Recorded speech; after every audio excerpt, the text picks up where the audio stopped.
সালটা 1940। কংগ্রেসের ওয়ার্কিং কমিটির বৈঠক হয়েছিল অবিভক্ত বিহারে রামগড়ে। সভাপতিত্ব করেছিলেন মৌলানা আব্দুল কালাম আজাদ। স্বাধীন হতে চলা ভারতের জন্য গণপরিষদ গঠন ও সংবিধান গ্রহণ করার প্রস্তাব গৃহীত হয়েছিল সেই বৈঠকে। এখন 2025, 85 বছর পর ফের কংগ্রেসের ওয়ার্কিং কমিটির বৈঠক বিহারে, এবার পাটনায়। তবে ফারাকটা অনেক। 1940 সালে যে কংগ্রেস ছিল স্বাধীনতা আন্দোলনের সামনের সারিতে, এখন সেই কংগ্রেস কেন্দ্রের ক্ষমতা থেকে অনেক দূরে। বিহারে কংগ্রেসের নেতৃত্বে সরকার হওয়ার কোনো সুযোগই নেই। মহাগঠবন্ধন ভোটে জিতলেও মুখ্যমন্ত্রীর পদের দাবিদার থাকবেন তেজস্বী যাদবই। তবু ভোটমুখী বিহারেই এবার কংগ্রেসের ওয়ার্কিং কমিটির বৈঠক। কিছুদিন আগে তেজস্বীকে সঙ্গে নিয়ে বিহারে রাহুল গান্ধীর ভোটার অধিকার যাত্রা, এবার পাটনায় দলের গুরুত্বপূর্ণ বৈঠক। বিহারে শক্তি বাড়াতে চাইছে কংগ্রেস। আসন রফা নিয়ে কংগ্রেস কি চাপের কৌশল খেলছে? গত বিধানসভা ভোটে 70 আসনে লড়ে মাত্র 19 আসনে জিতেছিল কংগ্রেস।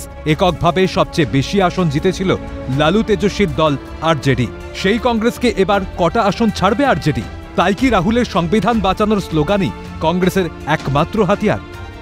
चुनाव से बढ़कर ये संदेश लोकतंत्र की रक्षा के लिए निकलेगा, क्योंकि जिस तरह से लोकतंत्र पे चोरों का एक खतरा मंडरा रहा, वो खतरा हर एक व्यक्ति के लिए, हर एक भारतवासी के लिए। সংবিধানকে বাঁচাতে চাওয়া কংগ্রেস কিভাবে জোটসঙ্গী করছে দুর্নীতির দায়ে সাজাপ্রাপ্ত লালু প্রসাদের দলের সঙ্গে? কিভাবে সঙ্গ দিচ্ছে দুর্নীতির দায়ে অভিযুক্ত তেজস্বী যাদবকে? প্রশ্ন তুলেছে বিজেপি। मालूम है कि पूरा जो चारा घोटाले की लड़ाई चली थी, ये 2000 करोड़ का घोटाला था। लालू प्रसाद कन्विक्टेड हैं। लालू प्रसाद अभी भी रेलवे घोटाला के मामले में चार्जशीटेड हैं, आपको पता है ना। और जमीन दो नौकरी लो, उस पर भी चार्जशीटेड है। दिल्ली में ही केस चल रहा है, उसमें श्रीमान तेजस्वी यादव भी हैं, राबड़ी जी भी हैं। क्या कांग्रेस पार्टी ने कभी कोई टिप्पणी की है क्या?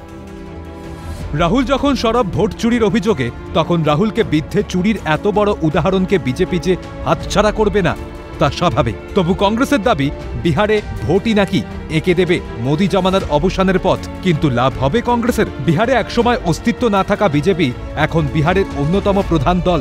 আর স্বাধীনতার ভারতে বিহারে জাঁকিয়ে রাজ করা কংগ্রেস এখন ক্ষয়ে ক্ষয়ে তলা নিতে। এত সব আয়োজনে রাহুল আদৌ কি পারবেন বিহারে কংগ্রেসের পুনরুত্থান ঘটাতে? নাকি সবই হচ্ছে বন্ধু লালু তেজস্বীকে জমি ফিরিয়ে দিতে? ক্যালকাটা নিউজ।